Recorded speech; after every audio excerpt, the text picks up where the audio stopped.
आप देख रहे हैं न्यूज बीट पारस जहांजेब के साथ। हुकूमत की नाकामी, असल मसाइल और सदारती निजाम, ये हैं वो बीट्स जिन पे बात करेंगे आज न्यूज बीट में। बड़े बड़े डाकू हैं, इन्होंने मुझे ब्लैकमेल करना कि किसी तरह हमें एनआरओ दे दो। मैं इसको समझता हूँ कि ये मुल्क की सबसे बड़ी गद्दारी है। शहबाज शरीफ, मैं इसको ऑपोजिशन लीडर नहीं समझता, मैं इसको कौम का मुजरिम समझता हूँ। अगर मैं गवर्नमेंट से बाहर निकल गया, मैं आपके लिए ज्यादा खतरनाक हूँ। मैं अगर सड़कों पे निकला है ना, तो आपके लिए छुपने की जगह नहीं होगी।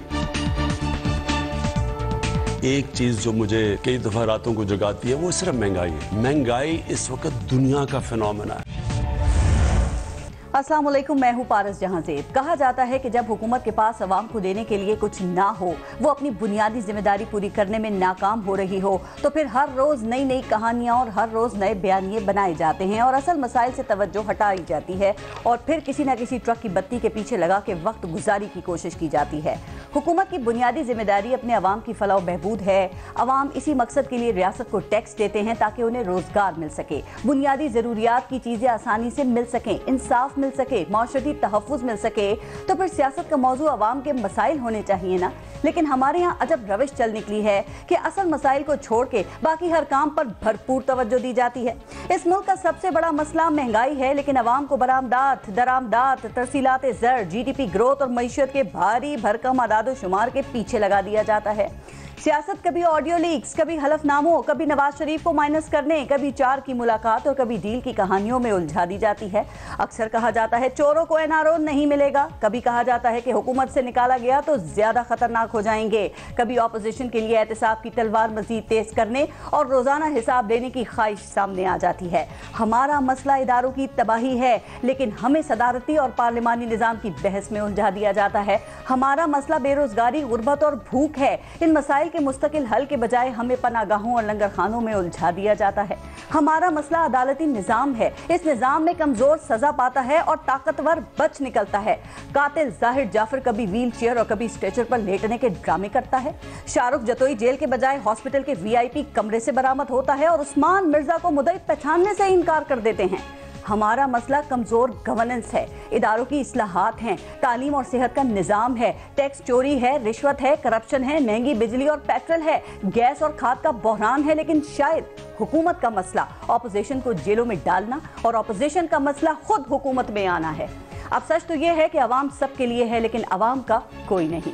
हमारे हुक्मरान असल मसाइल पर आखिर तवज्जो क्यों नहीं देते? आज के प्रोग्राम में इस पे भी हम बात करेंगे और आज प्रोग्राम में हमें ज्वाइन किया है पाकिस्तान तहरीक इंसाफ से हमारे साथ सेनेटर वलीद इकबाल साहब मौजूद हैं। पाकिस्तान पीपल्स पार्टी से हमें नासिर शाह साहब ने ज्वाइन किया है जो सूबाई वजीर बल्दियात भी हैं और PMLN से हमारे साथ डॉक्टर तारिक फजल चौधरी साहब मौजूद हैं। अस्सलाम वालेकुम, बहुत बहुत शुक्रिया आप सबका प्रोग्राम में शिरकत के लिए। पहले एक ब्रेक लेंगे, देखते रहिएगा न्यूज़ बीट।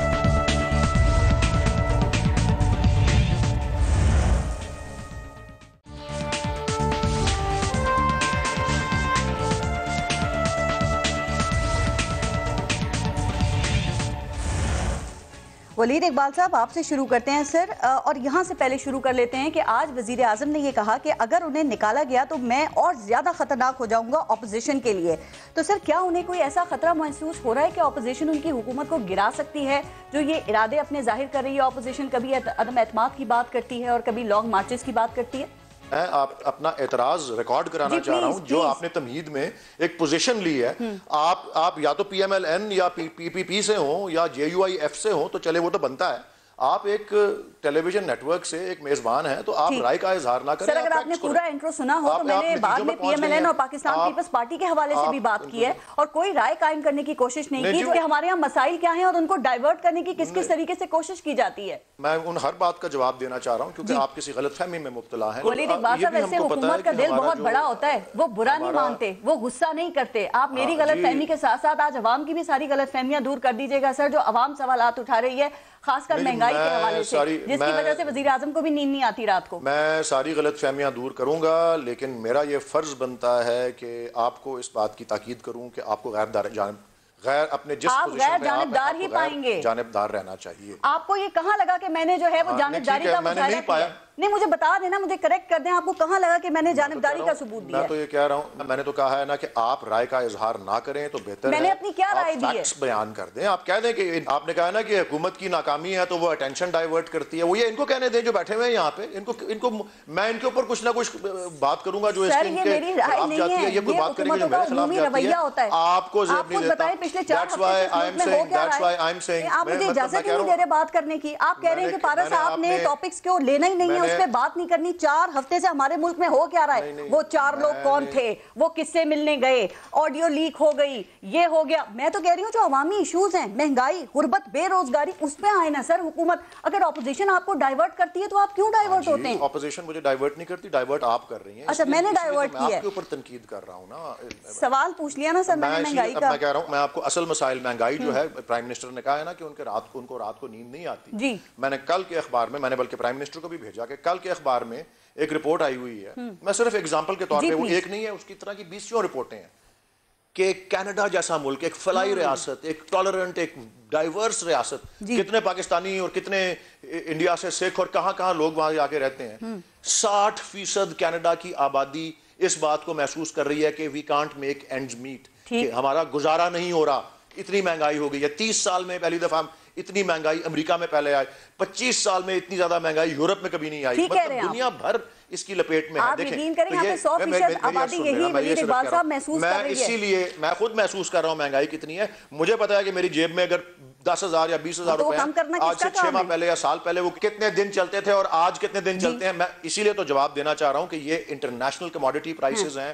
आपका खुर्दनी तेल बाहर से आता है, आपका पेट्रोल बाहर से आता है, ईंधन बाहर से आता है, दालें बाहर से आती हैं। जब दुनिया भर में महंगाई है, जो मकामी चीजें हैं उनकी कीमत स्टेबल है। आप पोटैटोज की कीमत देख लें, आप अनियंस की कीमत देख लें, आप सब्जियों की, टमाटर की कीमत देख लें, वो स्टेबल है। हुकूमत मार्केट फोर्सेस को, खास तौर पे इंटरनेशनल मार्केट फोर्सेस को कंट्रोल नहीं कर सकती, लेकिन जो वो कर सकती है वो कर रही है। मैं बताता हूं क्या कर रही है।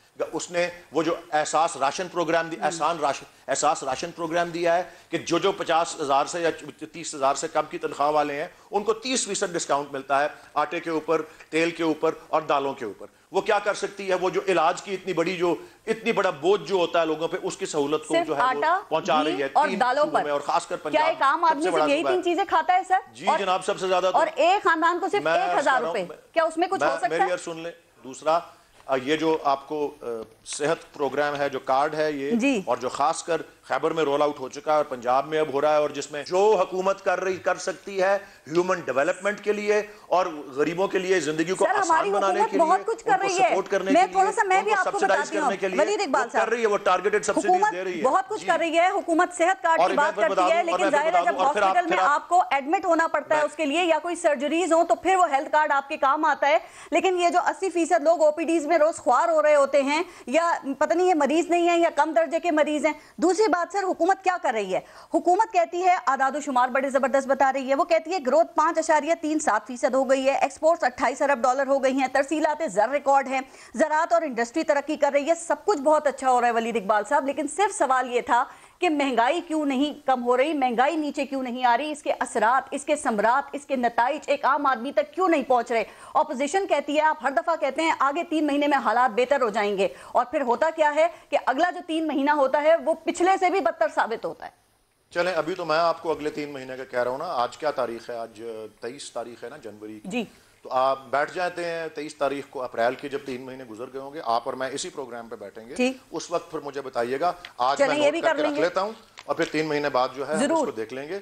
और मैंने आपको जवाब तो इसका दे दिया है कि तारीखी सतह पर दुनिया भर में मैं जरा बाकियों को भी शामिल कर लूं, लेकिन आपने बता दूं दूसरी दफा ये बात की है। सिर्फ इकोनॉमिस्ट ने तीसरे साल मुतवातिर पाकिस्तान को नॉर्मलिटी इंडेक्स पे तीसरी रैंक पे मुल्क को दिया है।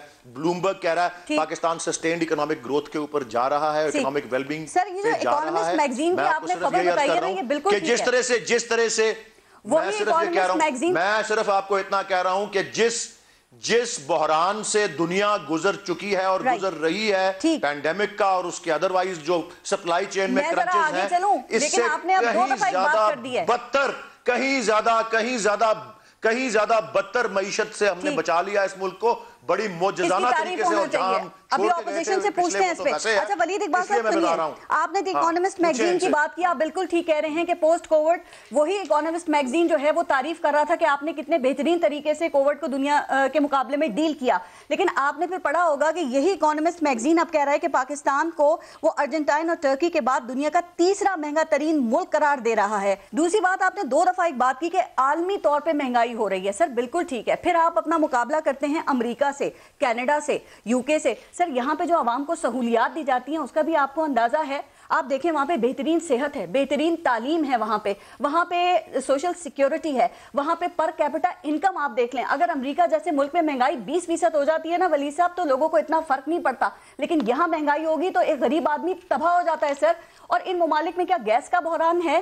क्या सर्दी में लोग ठिठुरते हैं गैस से? आपको नोबेल प्राइज मिला हुआ इकोनॉमिक्स में कि आप ये कह सकती हैं कि जो इतनी महंगाई अमेरिका में हो जाए तो उनको फर्क नहीं पड़ता। मैं कह रहा हूँ 60% कैनेडियन से कह रहे हैं कि उनका, कैनेडियन से कह रहे हैं अमेरिका, मैं भी अमेरिका में रह के आया हूँ। कनाडा के 60% अवाम जब ये कह रही हैं कि वो गुजारा नहीं कर पा रहे, तो दुनिया भर में ये मुसीबत आई हुई है। $60,000 पर कैपिटा इनकम है वहां। अब ये ना, पाकिस्तान में कितनी है? $1,500। आप पाकिस्तान में $1,666 है, और वो भी आप देख लें कि जिस दिन ये हुकूमत आई थी हमारी, उस दिन क्या थी। सर ये आपके फिगर्स हैं, क्या है उसका भी तो आप डेटा बताएं ना। सर आपको पता है टर्की में इस दफा 36% महंगाई हुई है। मतलब इतना $9,000 पर कैपिटा इनकम है। मैंने सिर्फ कहा वहां सहूलतें हमसे बेहतर हैं। आप ये तो माने ना। तरह से जी सहूलतें बेहतर हैं, हम भी सहूलतें देने की कोशिश कर रहे हैं जो हमारे पास है। जी मैं आपको सिर्फ ये अर्ज कर रहा हूँ कि इससे कहीं ज्यादा बुरा सिचुएशन हो सकता था, जिसको बचा लिया है इन तरीकों से और इन पॉलिसी से। कह रहे हैं अजीब सूरत हाल है, 21वीं सदी में हम दाखिल हो गए। हमारे यहाँ तारिक फजल चौधरी साहब, सर्दियों के अंदर गैस नहीं होती, गर्मियों के अंदर बिजली नहीं होती है, गैस के पैसे ज्यादा हैं, कीमतें ज्यादा ली जा रही हैं, लेकिन गैस नहीं है। पता नहीं जब शदीद सर्दी में लोग ठिठुरते हैं तारिक फजल चौधरी साहब, और जिनके चूल्हे ठंडे होते हैं, तो आपके ख्याल में क्या हुकूमत को इसका एहसास नहीं होना चाहिए सर? और ये बहरान पहले खत्म होंगे आपके ख्याल में, या इस हुकूमत की मुद्दत पहले खत्म हो जाएगी? बिस्मिल्लाहिर्रहमानिर्रहीम। बहुत शुक्रिया पारस साहब ने आज प्रोग्राम में दावत दी। देखिए, मैं सबसे पहले तो जो भी गुफ्तगू हुई सेनेटर साहब ने, सबसे पहले तो मैं उनसे ये सवाल करूँगा कि आप फैसला कर लें कि आप कौन से मॉडल की बात पाकिस्तानी अवाम के लिए करते हैं। कभी वो कैनेडियन मॉडल होता है, फिर वो सऊदी मॉडल बनता है, फिर वो चाइनीज़ मॉडल बनता है, फिर सिंगापुरियन मॉडल बनता है, आखिर में जनाब आप अस्तगफिरुल्लाह मदीने की रियासत, जिसके आप करीब तर क्या उस सिमत में भी नहीं है। एक तो होता है ना उस सिमत में सफ़र करना, मदीने की रियासत का जो सिमत है, जो सफ़र है, जो आप उसके करीब तर भी नहीं है, आप उस सिमत में जा ही नहीं रहे। अब सिर्फ आप कनाडा की, यूरोप की आप बात कर रहे हैं सेनेटर साहब, मैं यहाँ से शुरू करता हूँ। वो फलाई रियासतें हैं, मदीने की रियासत भी एक इस्लामी फलाई रियासत थी, ये कॉन्सेप्ट वहीं से लिया गया है, ठीक है। वहाँ पे कोई शख्स भूखा नहीं सोता, वहाँ पे कोई शख्स बगैर छत के नहीं सोता, और अगर आपने वहाँ पे पालतू जानवर भी रखा हुआ है ना, अगर कुत्ता भी रखा हुआ है, हुकूमत उसके लिए भी आपको हफ्ते के हिसाब से पाउंड या डॉलर देती है कि इस कुत्ते के खुराक का भी बंदोबस्त करो। उसकी मिसालें आप लोग दे रहे हैं, जहाँ 8 करोड़ लोग आज भी 3 वक्त की रोटी नहीं खा सकते, और ये 70 से 80 लाख लोग, यानी 1 करोड़ से ज़ायद लोग तकरीबन इस गवर्नमेंट में जो होती है ना गुर्बत की सतह जिसे हम कहते हैं, जो 3 वक्त की रोटी होती है, उससे नीचे चले गए हैं। और मिसालें जनाब अमेरिका की और कनाडा की और फलां। दूसरी बात यह जी कि आप देखें कि तनकीद जो है वो आप इस हुकूमत बर्दाश्त नहीं कर पा रही। आपने कोई ऐसी बात नहीं की जो मतलब कोई इस जुमरे में आती हो कि जो बहुत गलत हो हुकूमत के लिए। एक हकाइक पे मबनी एक जायज़ा आपने पेश किया, लेकिन वो भी मुश्किल है क्योंकि वो फैक्ट्स हैं, वो हकाइक हैं, तल्ख हकीकतें हैं। और पब्लिक की बात, अभी इमरान खान साहब की मैं बातें सुन रहा था, मुझे बड़ा अफसोस हुआ जो आपने अपने इंटरव्यू में दिखाई। भाई ये प्राइम मिनिस्टर की ज़बान है कि मैं जनाब ये करूँगा, मैं उसको वो नहीं समझता, मैं कौम का मुजरिम समझता हूँ। कौम के मुजरिम तो लोग आपको समझते हैं, और किस लिए समझते हैं कि जो लोगों को आपने तब्दीली का नारा दिया, वो बड़ा मशहूर आजकल शेर बड़ा हिट हुआ है कि वोट दिया था तब्दीली के लिए, बन गया रोग जिंदगी के लिए। लोग तो आपको मुजरिम समझते हैं, कौमी मुजरिम समझते हैं, जो आपने लोगों से वादे किए। और शुरू हुए आप भैंसें बेचने से, फिर आप कट्टों पे आए, फिर मुर्गियों पे आए, फिर देसी अंडों पे आए, और आज आपके पास कुछ नहीं है। हमें कहते हैं ना जनाब 70 साल इन्होंने फलां 70 साल में। पहली बात तो ये है कि अक्सर साल तो उनके पास रहे हैं जिनके बारे में इनके वजीर अक्सर कहते हैं जनाब के उनका हाथ हमारे सर पे है। इसमें बात करूँगा, ये बड़ी इंपॉर्टेंट बात है लेकिन 4-5 चीजें मैं रखता हूं। वैसे मेरे पास बड़ी लंबी फहरिस्त है। 70 सालों में कर्जा कितना था? 25,000 अरब। 3 सालों में कितना हुआ? 45,000 अरब। पेट्रोल 70 सालों में 80 रुपए, 3 सालों में 147 रुपए। डॉलर 70 सालों में 105 रुपए, 3 सालों में 177 रुपए। चीनी 70 सालों में 55 रुपए, 3 सालों में 105 रुपए। घी 70 सालों में 170 रुपए, 3 सालों में 360 रुपए। आटा हर घर की जरूरत 70 सालों में 35 रुपए पहुंचा किलो और 3 सालों में 70 क्रॉस कर गया। इसके बाद 10 और चीजें हैं, दवाइयां हैं 110, 330 हो गई, बिजली, गैस। मैं आपको सिर्फ ये बता रहा हूं कि चीजें देख लें। देखिए कोरोना को उन्होंने जिस बेहतरीन तरीके से डील किया है, आलमी इदारे तारीफ करें, तारीफ नहीं बनती इस हुकूमत की, करनी तो चाहिए। वो कह रहे हैं 5.37 हमारा जीडीपी है, हमारी रिकॉर्ड बरामदात हैं, तो कम से कम थोड़ी बहुत तारीफ तो बनती है जब दुनिया भर की जीडीपी इदारे कर रहे हैं। आदादोशुमार इनके पास है। मैं अक्सर इन्हें कहता होता हूँ कि लोगों को कहा करें कि इन सब का एक बना के कागजों पे लिख के इसका एक बनाए तावीज और इसे गले में डाल लिया। आपके लोग भी मान रहे हैं ताकि लोग कम से कम थोड़ा उसके फैसयाब हो सके रूहानी तौर पे। गैस बहरान का जिम्मेदार हमाद अजहरना आपकी हुकूमत को कह रहे हैं। वो ये कह रहे हैं कि आप लोग महंगी एलएनजी के मुआहदे करके गए थे। पाकिस्तान में गैस के ज़खायर में सालाना 9% के हिसाब से कमी हो रही है, सिर्फ 10 साल गैस के ज़खायर बाकी हैं। अगर आप लोगों के एलएनजी रेट पे दी जाए ना तो 3 गुना गैस के बिल ज्यादा आएंगे। सर वो कह रहे हैं खमियाजा हम भुगत रहे हैं, सब कुछ आप करके गए। खमियाजा आप भुगत रहे हैं अपने नालायक होने का। नालायक हैं आप, नाअहल हैं आप। अगर एलएनजी के ऊपर कोई गड़बड़ हुई थी, शायद खाकान अब्बासी का जमानत का इस्लामाबाद हाई कोर्ट का फैसला पढ़ लें, ऐसे इकबाल का फैसला पढ़ लें, मियां नवाज का पढ़ लें। अपने दौर में सर गैस भी मौजूद है, सब कुछ मौजूद है, अभी बिजली मौजूद है। देखिए मैं आपको कह रहा हूँ कि सर जब आपकी हुकूमत आई थी गैस का खसारा कितना था? जीरो। आप गए 160 अरब था। तो कौन सी चीज उन्होंने और सीधी कर ली है? सर वो कहते हैं ना गैस की चोरी रोकी ना इस्लाहात की आपने। ये सब बहाने हैं। ये अभी जो आपने सर्दी की बात की तो मैंने ये मरी याद कराता हूँ, जो मरी में जो सानिया हुआ, आप मुझे ये बताएं कि उसके ऊपर क्या हुआ? जो हमारे वज़ीर आला हैं पंजाब के, वो रिपोर्ट को ऐसे वसूल कर रहे हैं कि जैसे वो तमगा शुजात मिल रहा है उन्हें। और उसके बाद क्या हुआ? अफसरान के तबादले। किसी को आपने जिम्मेदार ठहराया? जिन्हें के घरों से 8-8 जनाजे उठे, क्या उनकी तसल्ली और तशफ़ी आपने इस तरह की कि आपने अफसरान के तबादले कर दिए? और आखिरी बात मैं अर्ज़ कर दूं, इनके एक मिनिस्टर ने अभी पिछले दिनों एक शेर जो है वो अपनी कहीं आईडी पे लगाया कि हजारों साल नरगिस अपनी बेनूरी पे रोती है, बड़ी मुश्किल से होता है चमन में दीदावर पैदा। वज़ीर आज़म साहब के लिए। तो नीचे कमेंट में पढ़ रहा था कि इस दीदावर से बेहतर था कि नरगिस कुछ और रो लेती। ये मुल्क और कौम के हालात हैं, ये लोग कह रहे हैं। नासिर शाह साहब, वजीर आजम इमरान खान सारी ऑपोजिशन को सियासतदान नहीं माफिया कह रहे हैं। सर आप लोग क्यों माफिया जैसे काम करते हैं? और अभी आपने वलीद इकबाल साहब को भी सुना और जो बाकी हुकूमती तर्जुमान है वो भी यही बात करते हैं कि अगर इस वक्त मुल्क में महंगाई है तो उसकी 2 वजूहात हैं। एक तो है आलमी मार्केट में कीमतें और दूसरी है साबका हुकूमतों की कारकर्दगी। तो सर इस हुकूमत का क्या कसूर है अगर इस वक्त महंगाई है तो? अल्लाहुम्मा सल्ली अला मुहम्मदिन व आले मोहम्मद। पारस, एक तो आप जब दोबारा कोई प्रोग्राम अगर स्टूडियो में पीटीआई के किसी को बुलाएं तो हेलमेट ज़रूर पहन लीजिएगा बचाव के लिए, क्योंकि आजकल ये बड़े बिखरे हुए हैं। मुझे बिल्कुल तवक्को नहीं थी सेनेटर साहब से कि जिस तरह वो उन्होंने रिएक्ट कर रहे हैं आपकी बात पे। असल इशू ये है कि अब इनकी बस में नहीं है कुछ भी। और जो प्राइम मिनिस्टर साहब की आज की तकरीर थी या जो उन्होंने बातें की हैं वो एक बौखलाए हुए, हारे हुए और इस तरह के वज़ीर आज़म जिन्होंने बिल्कुल नौशाए दीवार पढ़ लिया है कि अब उनके दिन जो हैं वो गिने जा चुके हैं और अब इस वजह से वो इस तरह की बातें कर रहे हैं। और ये जो ख़तरनाक होने की बात कर रहे थे, ये किसको कह रहे थे?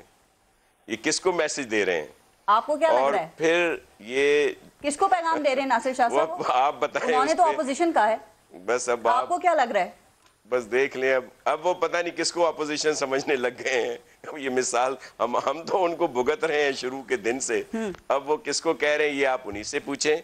दूसरी बात, ये जो सर्वे वर्वे हो रहे हैं, एक बड़ा जबरदस्त सर्वे आया क्योंकि लोग बड़े दुखी हैं तो कहा गया कि कुछ लोग चलें खुशी हो जाएं, हंसी पड़े।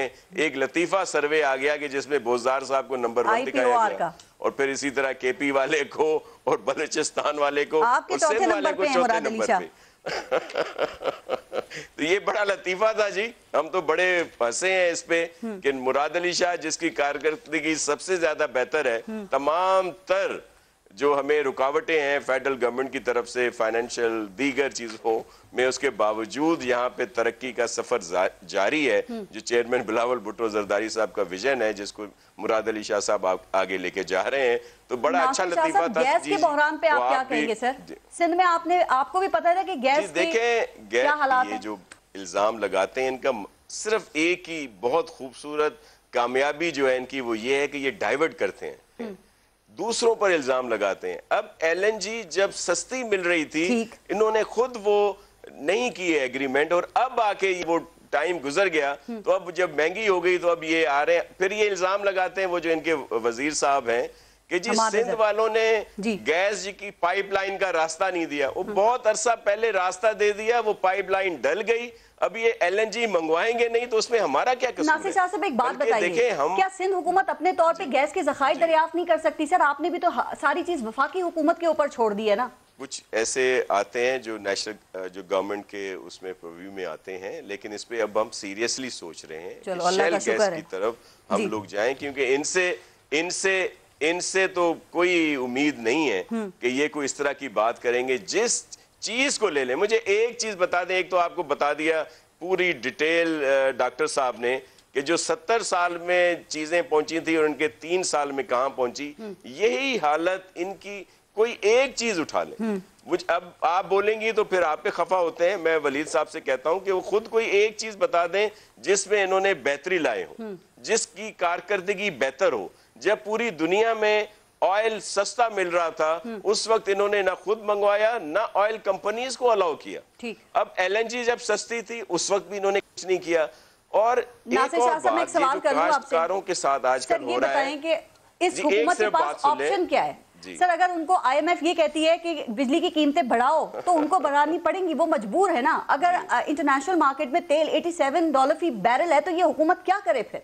आईएमएफ के पास सब गए हैं ना, जितनी भी पॉलिटिकली तौर पर गवर्नमेंट्स थी वो भी गई हैं, जो दीगर लोग आए आमिरों के दौर था वो भी उसके पास गए, लेकिन शरायत उन्होंने अपनी मर्जी से की। ये वो लोग हैं जो कहते थे कि गए जाएंगे आईएमएफ के पास तो खुदकशी कर लेंगे, जिनको चुड़ैल लगती थी आईएमएफ अब मिस वर्ल्ड लगने लग गई है। ये उस वक्त गए जब इन नाअहलों ने किसी तरफ के नहीं रहे, फिर उनकी हर शर्त इनको माननी पड़ी। स्टेट बैंक की मामला हो, ये जो पहाड़। अच्छा, दूसरा अभी ये जो बजट पास किया है ज़मीनी इन्होंने, इसमें ये खुश हो रहे थे, ये पास कराकर पाकिस्तान की अवाम पर महंगाई का बम गिराकर ये जो पीटीआई के लोग हैं, इनके एलाइज हैं, वो हंस रहे थे, तालियां बजा रहे थे, डेस्क बजा रहे थे, खुश हो रहे थे।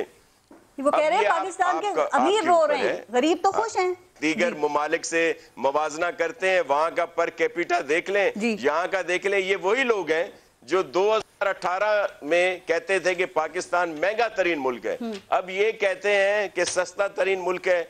इनके सर्वे वाले कहते हैं कि ये दुनिया में 3रे नंबर पर महंगा तरीन मुल्क है। सर लेकिन कोविड से गवर्नमेंट ने बहुत अच्छा डील किया है, बयानी से तारीफ भी थोड़ी कर देनी चाहिए। वो मुझे पता है आप क्योंकि ऑपोजिशन में हैं तो तनकीद तो आपने करनी है, लेकिन कोविड से उन्होंने अच्छा डील किया। ऐसा नहीं है। कोविड देखिए, मईशत चलती रही। जिन ममालिक में नहीं जिन ममालिक में हुआ है वो चीजें यहाँ पे नहीं है। टूरिज्म हो गया, दीगर चीजें हो गई, और बहुत सारी ऐसी इश्यूज हैं जो दीगर ममालिक में बंद हो गए, जिनकी वजह से वहां पे ये असर आया।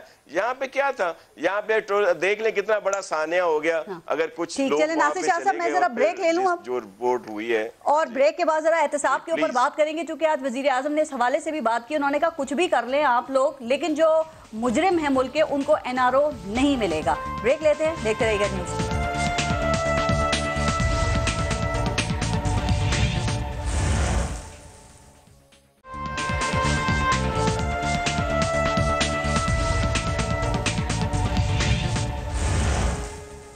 अच्छा वलीद इकबाल साहब, अब थोड़ा सा आगे चलते हैं। वजीर आजम इमरान खान अचानक एहतसाब के अमल से सर मायूस क्यों दिखाई देने लगे हैं?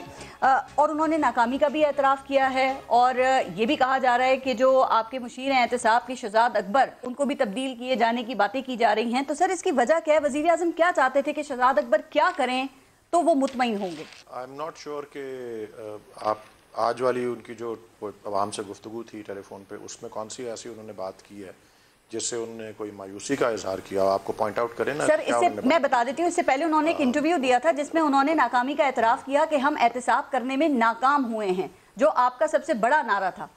अच्छा, मैं उसकी तरफ आता हूँ। मैं उस इंटरव्यू से तो वाकिफ़ नहीं हूँ, लेकिन मैं इसका जवाब ज़रूर दे दूँगा। मेरे ख्याल में अगर प्राइम मिनिस्टर ने जिस किसी भी इंटरव्यू में ऐसी बात की है, मेरा क्योंकि ताल्लुक भी कानून के शोबे से है, मैं आपको ये बता दूं कि जिस तरह का हमारा फौजदारी निज़ाम है और एहतसाब की अदालतें भी उसका हिस्सा हैं, वाइट कॉलर क्राइम और ये सब कुछ जी, उसमें एक ट्रायल और एक कन्विक्शन में जो एक उसका जो एक अरसा जो लगता है उसके अंदर मुश्किल होता है, वो एक वफाकी हुकूमत की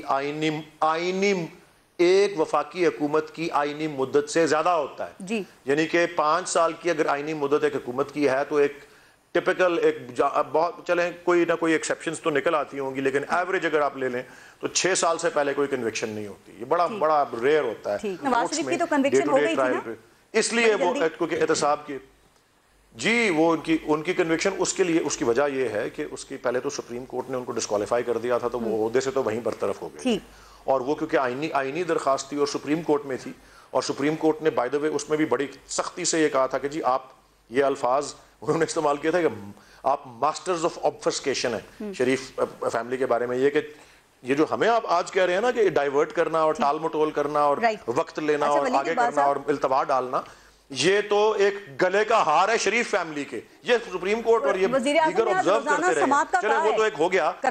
उसके बाद जो फिर निगरानी जब थी वो, क्योंकि वो एक निगरान जज जो है, एक निगरान जज सुप्रीम कोर्ट ने मुकर्रर किए, तो उस सूरत में वो नैब कोर्ट से कन्विक्शन हुई थी, और फिर आगे अपील्स का प्रोसेस है जो अभी चल रहा है। अभी एक अपील गुजरी, अभी इसके बाद एक और अपील भी रहती है। उनकी नाकामी के एतराफ की बात पूछी थी जो आपने, ये मायूसी सर वजीर आजम की बात करें, आप लोगों को तो ये सुनना चाहिए, आप वजीर आजम की बात नहीं सुनते। ये कह रहा हूँ, ये क्या इतनी अहम बात नहीं थी? उनकी मायूसी क्रिमिनल जस्टिस सिस्टम से है कि क्रिमिनल जस्टिस सिस्टम में जो टाइम लगता है और जो दलाइल रिक्वायर्ड होते हैं और जो तफसीलात चाहिए होती हैं और जो पूरा हक देना पड़ता है फेयर ट्रायल का हर एक को, जो इसलिए उसमें टाइम बहुत ज्यादा लगता है, साबित करना होता है तो उसके सबूत भी देने पड़ते हैं, जो कि हमने देखा वलीद इकबाल साहब के यहाँ पे लोग इंक्वायरी स्टेज के ऊपर गिरफ्तार हुए, 1-1, 2-2, 3 साल वो जेल में रहे, 1-2 के खिलाफ रेफरेंस भी दायर हुआ और उसके बाद केसेस आगे नहीं बढ़े। तो हो सकता है ना कि मायूसी की वजह से ये भी हो सकती है। आपने एक केस की मिसाल दी थी, वो जो इस्लामाबाद के अंदर जो हरासगी का केस था, जिसमें जो मुद्दई है वो कह रहा है कि जी मुझे तो कुछ याद ही नहीं है, मैं वापस ले लेता हूँ। हाँ, उस्मान मिर्जा वाला, वो आपने दी ना मिसाल, तो मुद्दई ने कहा कि जी खातून और वो आदमी है, वो कहते हैं हमने नहीं केस करना, हमें याद ही कुछ नहीं, हम नहीं परसू करना चाहते। तो क्या मलिका बुखारी साहिबा ने कहा, जो पार्लिमानी सेक्रेटरी हैं कानून और इंसाफ की, कि सरकार इसे परसू करेगी, बहुत अच्छा क्योंकि ये हमारी पॉलिसी है, हम चाहते हैं कि ये ताकतवर और कमजोर। ये मैं एग्जांपल देना चाहता हूं। ठीक, सर हुकूमत की बात जस्टिफाइड तो है कि आपके खिलाफ कुछ साबित हो या ना हो, लेकिन सर ये आपकी क़यादत जो है वो अभी तक ना कोई मनी ट्रेल दे सकी है, ना अभी तक ये बताया जा सका है कि शहबाज शरीफ के जो कैशियर हैं, जो चपरासी हैं या जो गरीब मुलाजमीन हैं, उनके अकाउंट्स में अरबों डॉलर कहाँ से आए सर, और ये टीटीज ये कौन भेजा करता था? मेरी क़यादत ने या हमारी पार्टी के किसी भी बंदे ने जिनके खिलाफ ये मुकदमात चला रहे हैं, उन्होंने मनी ट्रेल आपको तो नहीं देना, ना वलीद इकबाल साहब को देना है। एक मिनट ना, सुन लें, सवाल किया आपने, गुस्सा आ गया ना आपको? नहीं, मैं बुरा लग गया ना आपको भी? अभी आप कह रहे थे हुकूमत बुरा मनाती है। मैं इसको लिंक किससे कर रहा हूँ, आप जरा मुझे चलने तो देना। जिसके हवाले से सवाल करो बुरा मनाता है। मैंने बरह रास्त, क्योंकि आप सामने बैठी हैं, इसलिए मैंने कहा आपको तो नहीं देना। इससे मुराद ये है कि ये सारे जवाबात उन तमाम रेलेवेंट फोरम्स के ऊपर दे रहे हैं, मेरी क़यादत भी दे रही है और हमारे सारे लोग जिनके खिलाफ मुकदमात हैं। दूसरी बात, ये जो अशफाक, ये जो परवेज़, ये फलाना, ये जनाब कुल्फ़ी फलूदा, उनके अकाउंट में अरबों रुपए, ये सब इनके टॉक शोज़ के ड्रामे, इनको लिख के दिया जाता है कि ये आज आपने नैरेटिव कायम करना है। सुन लें, गवर्नमेंट का एक मीडिया सेल है, ये वो लिफाफे लेके चल पड़ते हैं सारे चैनल्स के ऊपर, इनके स्पोक्स पर्सन। ठीक है, मैं आपको ये बात बताता हूँ, ये जो दीवानी मुकदमात है ना, दीवानी मुकदमात, वो मैं मान लेता हूँ सेनेटर साहब की बात, वो 18-18 साल चलते हैं। ये जो फौजदारी मुकदमात हैं, भाई मेरे अकाउंट में अगर या मेरे किसी नौकर के अकाउंट में अगर 10 अरब रुपया पड़ा हुआ है, तो ये तो सीधा सीधा केस है। अदालतों के जो स्टेटमेंट्स होती हैं उसके ऊपर किस चीज़ की आपको सबूतों की जरूरत होती है? ये सारे के सारे मीडिया स्टंट्स हैं और हम हिसाब दे रहे हैं। अब मैं आपको एक और बात बताऊँ, अभी 18 जनवरी को मरियम नवाज शरीफ साहबा की पेशी थी यहाँ पे लाहौर हाई कोर्ट में, तारीख थी। तीसरा इल्तवा नैब ने मांगा है, तीसरी दफा नैब ने। इस दफा तो बल्कि वकील साहब ने कहा जी मैं तो बड़ी मुश्किल से मुझे लाए, मेरे से तो चला नहीं जा रहा, 5 मिनट में पेशी खत्म होगी। अभी फिर जनाब 3 हफ्ते की तारीख कहते हैं इल्तवा आप खुद मांगते हैं। मैं आपको जिम्मेदारी से कह रहा हूँ, मैं अदालत में मौजूद था, नैब के जो प्रोसिक्यूटर थे उन्होंने कहा जी मैं तो चल ही नहीं सकता, मुझे तो बिस्तर से उठा के लाए हैं, मुझे इल्तवा चाहिए। ये तीसरा इल्तवा था। हम नहीं भाग रहे क्योंकि उनके पास है कुछ नहीं। जो सवाल अदालतें पूछ रही हैं नैब से कि इनके सबूत दें, जो इल्जाम लगाएंगे वो उनके पास रिकॉर्ड नहीं है, कोई सबूत नहीं है, इल्तवा मांग रहे हैं। शहबाज शरीफ और फिर जल्दी फिर देखें आप, कहा जा रहा है, जल्दी फिर देखें आप कि जब आपको लगता है कि इनके खिलाफ और कुछ नहीं है, मैं अपोजिशन की बहसियत मजमूई बात कर रहा हूँ, तो आप उनकी गाड़ियों से 400 हीरोइन निकाल लेते हैं। ये जो आज से 70 और 80 की दिहाई में सियासत में होता था कि भैंस चोरी के मुकदमे दर्ज, वहां तक तो आप चले गए हैं। इससे ज्यादा क्या और आप इंतकामी कार्रवाई का निशाना बनाएंगे अपोजिशन को? सर शहबाज शरीफ साहब बता रहे हैं कि ये मेरे मुलाजमीन नहीं है, मैं इनको नहीं जानता, मेरा इनसे कोई ताल्लुक नहीं है, वो जवाब भी तो नहीं देते उसका कोई आगे से। सारे जवाब दिए जा चुके हैं। शहबाज साहब को 3 दफा अरेस्ट किया गया है, अदालत ने रिहा किया ना उन्हें जमानत पे, इसलिए कि नाकाफी सबूत थे। मैंने कहा ना ये यहाँ पे तो नहीं हमने आपको अपनी बेगुनाही के सबूत देने ना, वो अदालतों में दे रहे हैं। बेगुनाही के सबूत आते हैं तभी जमानतें मिलती हैं, तभी हमारे लोग जो है बरी हो रहे हैं। दूसरी बात जी बड़ी इंपॉर्टेंट की शाह साहब ने, एक बात पहले मैं कर लूँ, सेनेटर साहब ने कहा जी ग्रोथ भी बढ़ रही है, सारा कुछ बढ़ रहा है। मैं आपकी बात को सिर्फ एक जुमला कह रहा हूँ, ये कैसी हुकूमत है या ये कैसा मुल्क है हमारा कि हुकूमत कह रही है कि मुल्क बहुत खुशहाल है, अवाम बदहाल है। वो भाई इस जो खुशहाली है इसके फवायद अवाम तक कब पहुंचेंगे? यही सवाल है। असल ये सवाल है कि आपकी ग्रोथ भी बढ़ रही है, पर कैपिटा भी बढ़ रहा है, तरक्की भी हो रही है, सब कुछ ऊपर जा रहा है, मुर्गियां बिक गई, कट्टे बिक गए, सब कुछ हो गया, मुल्क खुशहाल हो गया। अवाम क्यों खुशहाल नहीं हो रहे? अवाम क्यों झोलियां फैला के आपको रोज बदवाएं दे रहे हैं? तकलीफ में 100%। शाह साहब की जो बात मैंने की ना, उन्होंने बड़ी इंपॉर्टेंट बात की है, मैं तो खैर जरा गोल कर गया था, सच्ची बात है। उन्होंने कहा कि ये इशारा अपोजिशन को नहीं है कि मैं हुकूमत से बाहर निकल के और खतरनाक हो जाऊंगा। शाह साहब वेल डन, ये आपने बड़ी सही बात की है। ये जो इशारा है वो सबको पता है। ये जो रोज इनके वजीर आके ना कहते हैं शेख साहब कहते हैं सर पे हाथ है, वही मैं कहने लगा हूं कि जनाब हम ये हमारे सरों के ऊपर हाथ है, वो कौन सा हाथ है बताएं तो सही। आप क्यों एस्टेब्लिशमेंट और फौज को इन्वॉल्व करते हैं इन चीज़ों के अंदर? सिर्फ अपने जो इत्तेहादी हैं उन्हें डराने के लिए, अपने साथ जो आपके MNAs जो आपकी सफ़ों से भागना चाह रहे हैं और आपके खिलाफ बोल रहे हैं, उन्हें डराने के लिए किसको आप मैसेज दे रहे हैं? और फिर जो आपकी नालायकी और नाहली है ये आप एस्टेब्लिशमेंट और फौज के मत्थे लगाना चाहते हैं। नालायक आप हैं, नाहल आप हैं, आप सबको कह रहे हैं सर हमारे हाथ पे है, यानी मतलब वो भी नालायक हैं, वो भी नाहल हैं आपके साथ। आपकी हर नाकामी का तौक आप दूसरों के गले में डालने की कोशिश कर रहे हैं। लेकिन मैं आपको ये बात बता दूं कि इस वक्त हुकूमत जो है, ये जो कह रहे हैं ना अभी, इनके अक्सर लोग कह रहे हैं 3 महीने बाद महंगाई खत्म हो जाएगी, इससे मैं इत्तेफाक करता हूँ। महंगाई 3 महीने बाद खत्म इसलिए होगी कि ये नहीं होंगे। अच्छा, ये फैसला हो चुका है, ये मैं आपको मालूमात की बुनियाद पे कह रहा हूं। हो चुका है ये फैसला हमने किया है, आपने कर लिया, अपोजिशन है। अपोजिशन अभी तक तो आप हुकूमत गिराने के फैसले पे अमल नहीं कर सके, उस फैसले से करेंगे ना, तरीके से करेंगे। क्या तरीका होगा? ये गलतफहमी है इनको कि हमारे सर पे हाथ कायम है, फलाना है। आपका तरीका क्या होगा? आपको अपनी इज्जत की फिक्र इनकी हुकूमत कायम रखने से ज्यादा अजीज है। क्या आप चाहते हैं हाथ आपके सर पे आ जाए? मैं ये नहीं कह रहा कि हमारे सर पे आ जाए, मैं सिर्फ ये कह रहा हूँ कि उन्हें अपनी इज्जत इनकी हुकूमत से ज्यादा अजीज है। ये जितने दिन हुकूमत करेंगे बदनामी का बायस बनेंगे सबके लिए। तरीकेकार अपने लिए तो बन ही रहे हैं, तरीकेकार क्या है कि 3 माह में आपके लिए हुकूमत चली जाएगी? डराने की कोशिश कर रहे हैं। हुकूमत कैसे हमारी हुकूमत खत्म होगी तो हम ज्यादा खतरनाक भी क्या आप कर लेंगे? ज्यादा खतरनाक हुकूमत कैसे जाएगी 3 महीने में? आपने कहा ये चली जाएगी। सारी बातें मैं प्रोग्राम में आपको बता देना, इतना सादा नहीं हूं मैं, सारी बातों में बता दूं। नासिर शाह साहब होती है, स्ट्रेटजीज होती हैं। ठीक, अच्छा नासिर शाह साहब, आपकी क़यादत पे भी अरबों रुपए की करप्शन के इल्जाम हैं सर, जाली अकाउंट्स केस भी चल रहे हैं, लेकिन अभी तक कुछ साबित नहीं हो सका। सर क्या आप ये समझते हैं कि यही वजीर आजम की मायूसी की वजह? जी, इस तरह के केसेस और बड़ी बढ़ा चढ़ाकर बनाए जाते हैं जिसमें हकीकत कुछ नहीं होती, सिर्फ किरदार कशी उसमें शामिल होती है और बाद में उनमें से कुछ भी नहीं मिलता, सब्सटेंस नहीं होता, कोई चीज़ नहीं होती, सिर्फ ऐसे हवाई बातें होती हैं। और अब ये खान साहब ये चाहते हैं कि वो चीर फाड़ दें, जिसके लिए भी वो केस बनाए, वो कुछ करें। अब यही नहीं हो सका सिर्फ इन इदारों से, बाकी तो आप देख लें कि हमारे जो लीडरशिप है वो जेलों में भी रहे, केसेस भी भुगत रहे हैं, सारा कुछ है, लेकिन कहीं से कोई चीज अभी निकली आपने नहीं। वलीद इकबाल साहब की बात सुनी थी इतना ही सर, है, उन्होंने कहा व्हाइट कॉलर क्राइम जो होता है ना उसे साबित करना बहुत मुश्किल होता है सर, और आप लोग शायद इस तरीके से हुकूमत कहते हैं करप्शन करते हैं साबित। वो देखिए आसिफ ज़रदारी साहब ने कहा हम वो दिल ही नहीं रखते जो टूट जाए, तो हो सकता है करप्शन उस तरह करते ही ना हो जो पकड़ी जाए। नहीं नहीं, ऐसा बिल्कुल नहीं है, ये ऐसी बातें होती हैं सिर्फ, ऐसा नहीं। उन्होंने जो दिल की बात की वो इसलिए कि उन्होंने हमेशा मफाहमत की सियासत की, बड़ा दिल रखा, उनके साथ हमेशा मुनाफकत हुई, तो वो इस पैराए में उन्होंने कहा था। दूसरी बात ये है कि एहतसाब, अगर इस आपने जो इनसे सवाल किया कि अब क्या हुआ है, इनके दौर में जितनी चीजें हैं आप देखिएगा कि जो बहुत जल्द खत्म होने वाला है, ये जो भी अंधेरा दौर है, देखिएगा कितनी चीजें सामने आती हैं। खत्म होने वाला कोई भी नहीं बता रहा, ये अंधेरा खत्म कैसे होगा बकौल आपके? नासिर शाह साहब यही बता दें कैसे अदम एतमाद से होगा।